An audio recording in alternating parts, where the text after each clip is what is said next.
Halo, Assalamualaikum warahmatullahi wabarakatuh. Ketemu lagi dengan saya, Kusnul Rofida.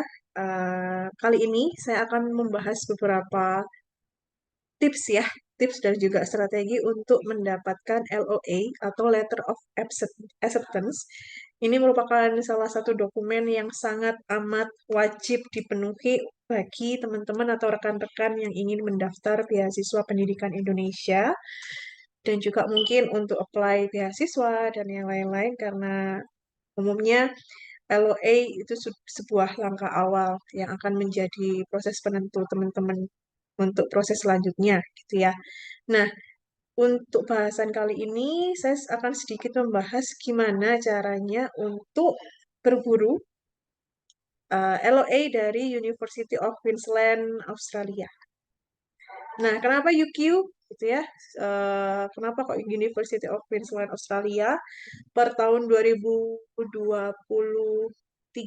untuk ranking di tahun yang ke depan 2024, UQ ini rankingnya naik dari yang awalnya di kisaran 50 sekian gitu ya, naik ke ranking 43 di dunia dan beberapa jurusan itu juga amat sangat ini ya menjadi top incaran top dari beberapa teman-teman khususnya mungkin pertanian terus juga di beberapa bidang yang lain. Nah, ini tentunya bisa teman-teman cek sesuai dengan peminatan dan juga kualifikasi yang dibutuhkan teman-teman.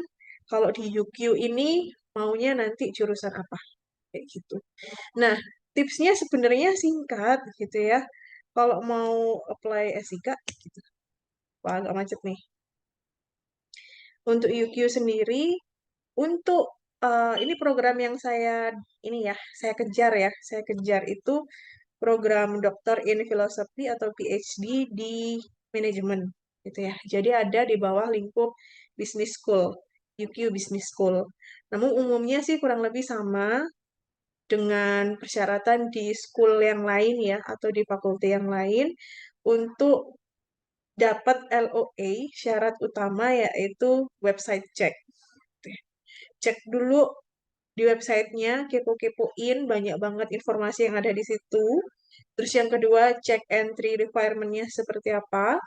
Yang ketiga, mulai prepare dokumennya ya, dokumen yang biasanya harus ada itu ya terkait research proposal, terus juga mungkin surat rekomendasi. Umumnya selama saya apply dua dokumen itu sih, terus juga dokumen-dokumen pendukung lain seperti ijazah, transkrip, terus juga mungkin CV, atau sesuai dengan yang ada di website ya. Nah, keempat, yang paling penting menurut saya, yang paling challenging yaitu untuk mengkontak calon supervisor ya. Karena biasanya dalam sistem, dalam proses aplikasi itu sudah diminta untuk diidentifikasi nanti akan studi di bawah bimbingannya Prof siapa. Nah, ini yang tricky atau challenging ya. Dan proses mencari supervisor ini kayaknya lebih susah dibanding cari jodoh karena dari sekian banyak yang saya email itu yang balas itu hanya sekian gitu. Jadi mungkin beliau-beliaunya juga sibuk, jadi ya harus dipersiapkan sedini mungkin. Kontaknya jangan mepet-mepet waktu beasiswa akan ditutup kayak gitu jangan. Jadi better nyolong start dulu, udah mulai kontak-kontak calon supervisor di kampus yang memang teman-teman tuju. Dan yang terakhir, ya sekarang ya umumnya pakai online application, kecuali beberapa kampus yang memang diminta untuk nambahin atau mengirimkan dokumennya secara langsung ya, secara fisik, nggak lagi di online application. Kemarin itu yang minta beberapa dokumen secara fisik dan harus dikirimkan, kalau dari pengalaman saya, itu ada University of Auckland di New Zealand, dan mungkin beberapa kampus yang ada di Amerika itu juga biasanya requirement-nya juga spesifik, harus dikirimkan dengan WES atau yang lain-lain. Tapi kita hanya akan fokus di sini ya. Nah, yang pertama mungkin di website cek itu. Ini ya, coba aja nanti teman-teman langsung cari, misal PhD in Management atau PhD in Engineering atau apa, silahkan dicari aja. Nah, biasanya di sini akan ada requirement apa yang perlu disiapin. Ini ya, untuk bisnis school sendiri, nih ya, paling nggak sudah lulus S1 bachelor degree with honors, terus juga punya research master degree atau coursework master degree. Kalau Indonesia umumnya coursework ya, master degree dengan komponen tesis paling tidak 25% gitu ya. Dan overall GPA-nya ekuivalen to 575 hingga poin atau skala 7 di skalanya UQ. Nanti teman-teman di sini juga akan ada skala-skala seperti itu. Jadi kalau misal di Indonesia umumnya IP-nya 3,5 itu masuk di poin berapa itu nanti ada, silahkan dicari. Terus juga ini how to apply. Nah ini entry requirement ya. Yang pertama ini, check that you meet the minimum academic entry requirements for the program. Ini ya, kalau misalnya internasional ya ini. Identify interest in a particular supervisor within the UQ Business School that you would like to enroll under. Ya, mana nih? Yang ketiga, prepare an extended abstract, gitu ya. Nah, ini biasanya kalau UQ minta bikin extended abstraknya untuk research proposal itu kurang lebih 1000 sampai 1500 kata. Jadi kurang lebih itu sekitar 2 sampai 3 lembar ya, nggak perlu banyak-banyak asalkan memenuhi beberapa requirement-nya. Nah, requirement-nya ini misal a clear and descriptive title over all research question, clear aims and objectives of the research, discussion of the issues you would like to explore. Pengennya riset tentang apa nih, kenapa kok penting, dan manfaatnya apa ya riset ini, semacam itu. Next, background, literature, supporting project, ya kayak daftar, daftar ini ya, tinjauan pustaka itulah. Terus juga bibliografi, ya, ada referensinya, gitu ya. Dan sampai penggunaan bahasa Inggris yang bagus dan juga independent and critical thinking. Jadi meskipun hanya extended abstract, saya pribadi menyarankan kalau memang punya teman yang punya jasa proofread ya, proofread itu bisa tolong dicekkan karena ya kita tahu bahwasanya kalau saya sendiri sih memang S1 S2-nya juga bukan program internasional yang memang punya kapabilitas yang bagus dalam bahasa Inggris, makanya saya perlu bantuan dari proofreader. Ya. Nah, next, di sini apply online. Apply online ya yang diupload adalah academic CV, transkrip, gitu ya. Atau kalau misalnya pernah ikut apa ya, pelatihan yang bisa disetarakan itu juga bisa. Kalau punya sertifikat penghargaan juga bisa dimasukin. Evidence for meeting UQ English Language Proficiency Requirements. Nanti bisa teman-teman bisa cek kalau semisal di ini apa gitu ya. Extended abstract dan juga complete application summary form. Nah, ini contoh nih, saya klik dulu deh. UQ English Language Proficiency Requirement. Nah, ini sesuaikan aja ya. Kalau memang kita sih international student ya. Kayak gitu.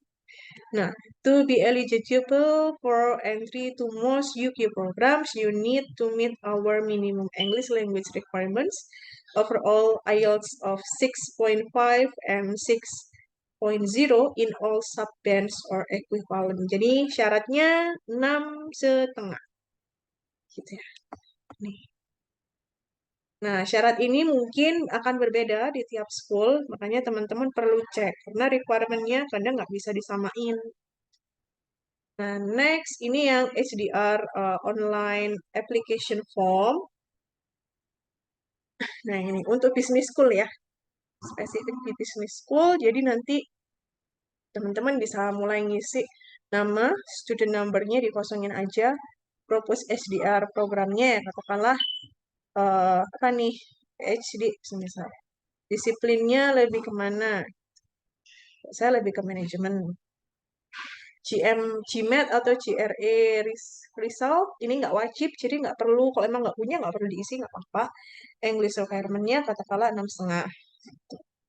Qualification-nya ini ya, from highest to lowest. Jadi ya dari S1, S2, kemudian S1.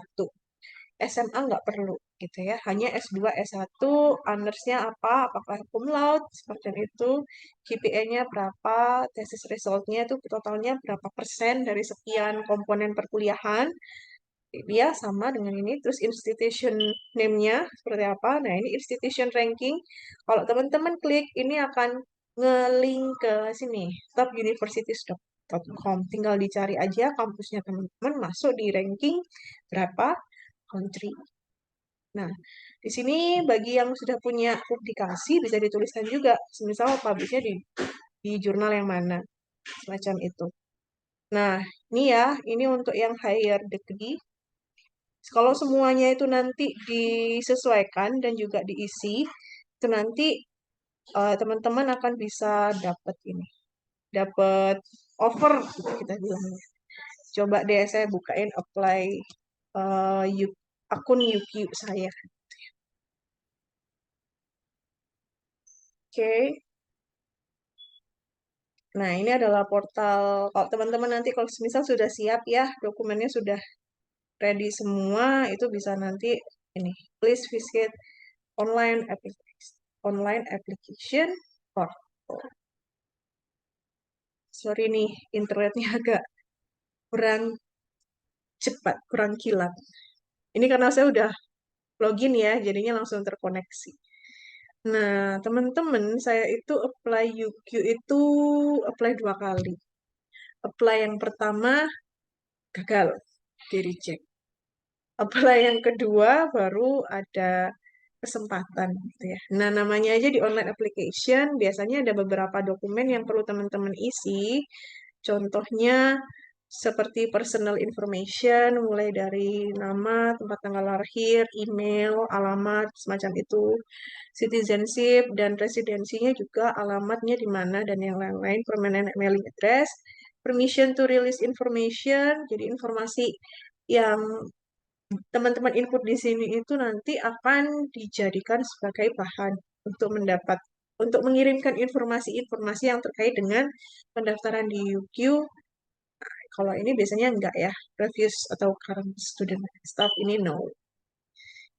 Nah ini ya, ini yang aplikasi saya dulu, ini application finalis gitu ya. 2022 saya sempat apply tapi belum berhasil. Nah,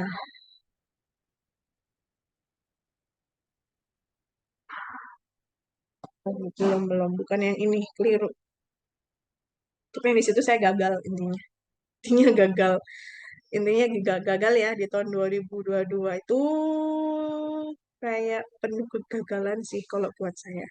Makanya saya coba lagi apply di tahun 2023 sembari ketika itu sudah dapat calon supervisor. Ini ya dokumen-dokumen yang diupload. Nanti akan ada paspor. Paspor penting banget untuk dimulai dibuat atau diperbarui. CV, terus juga ini ya, ijazah, transkrip, terus extended abstract yang itu tadi, terus HDR online application yang tadi, PhD proposal, IELTS, list of publication ini sebenarnya opsional kalau punya teman-teman merasa punya dokumen-dokumen tambahan yang tidak diminta dan dirasa itu perlu dan penting dimasukkan, silahkan diupload di additional information. Ini yang untuk S1 ya, bachelor, S1, ijazah S1, transkrip S1, LOS, letter of sponsorship. Nah, kebetulan saya dapat LOA UQ duluan, makanya tetap diminta letter of sponsorship. Kayak gitu. Nah, sekarang pertanyaannya dalam proses aplikasi ini, teman-teman tuh sudah harus diminta untuk mengidentifikasi kira-kira calon supervisornya itu siapa. Nah, ini seperti yang saya bilang challenging banget ya. Challenging banget karena sejak tahun lalu tuh saya apply dan juga mencari calon supervisor tuh susahnya setengah mati.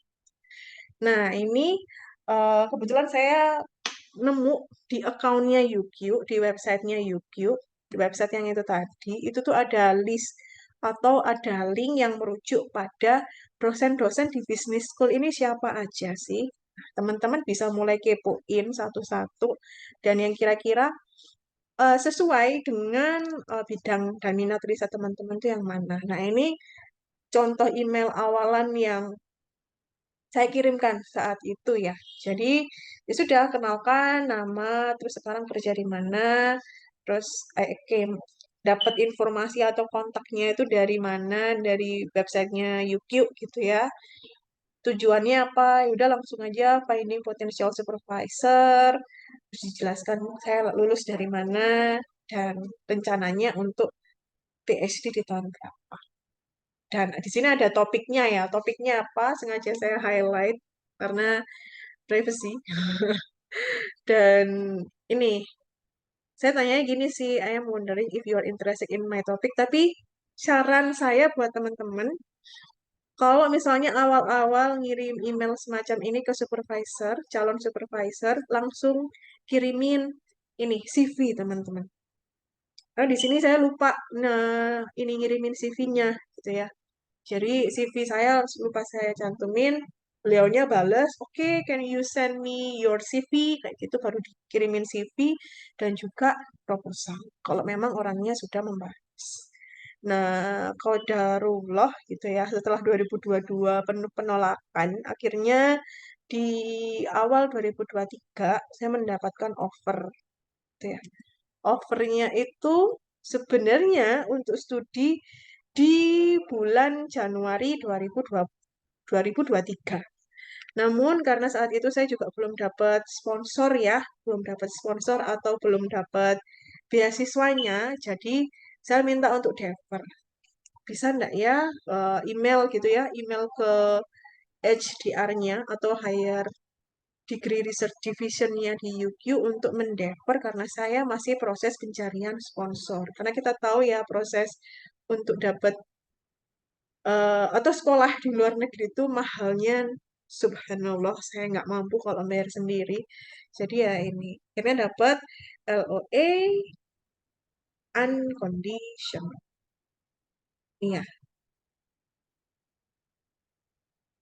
Nah ini kalau awalnya sih sebenarnya saya dapatnya yang conditional. Conditionalnya tapi di situ terstate atau dinyatakan bahwasanya saya sudah diterima. Namun kamu perlu nyari sponsor. Nah, kalau yang keterangannya di conditionalnya adalah hanya perlu dapat sponsor beasiswa, biasanya beasiswa-beasiswa termasuk BPI ya, termasuk BPI itu akan menerima. Karena artinya ya udah yang menggugurkan kamu sebagai mahasiswa adalah sponsor aja, bukan persyaratan-persyaratan lain semisal bahasa Inggrisnya atau IELTS-nya kurang belum. Seperti itu. Jadi itu aja sih teman-teman. Eh, Semoga semangat aplikasinya, baik untuk mendapatkan LOA atau berburu kampus impian, atau mulai mempersiapkan persyaratan-persyaratan untuk beasiswanya. Insya Allah, kalaupun ternyata masih gagal, ada bahan pembelajaran yang bisa mulai dipersiapkan ke depannya dan selalu percaya bahwasanya apa yang tepat dan baik untuk kamu itu akan datang di saat yang tepat juga. Itu aja nanti terkait cara mendapatkan LOA di salah satu kampus yang ada di Inggris akan saya sampaikan di video selanjutnya. Terima kasih. Wassalamualaikum warahmatullahi wabarakatuh.